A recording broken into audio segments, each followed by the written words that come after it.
नमस्कार मित्रांनो, मी शेळके वकील. आजच्या व्हिडिओमध्ये घटना अधिक सायटेशन एक महत्त्वाचं पाहतो. मित्रांनो, एकंदर कुटुंबाची मिळकत जर वाटप होत असेल आणि ती जर मिळकत जर वाडवडिलार्जित मिळकत असेल आणि सदर जे पूर्वपुरुष आहेत त्यांना समजा 3 मुलं असतील आणि एखाद्या मुलानं 2 लग्न केले असतील, तर त्या मुलाच्या दुसऱ्या पत्नीला जर मुलं झालेले असतील तर त्या मुलांचा सदर मिळकतीमध्ये समान हिस्सा हा येत नाही.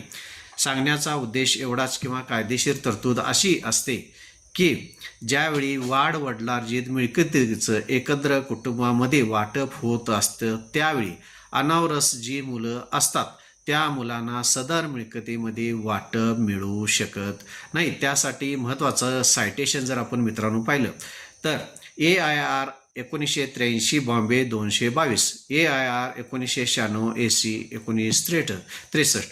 सदर सायटेशननुसार एकत्र कुटुंबाची मालमत्ता वाडवडिलार्जित जर असेल तर सदर मिळकतीमध्ये वाटप अनौरस मुलांना समान मिळू शकत नाही. धन्यवाद मित्रांनो.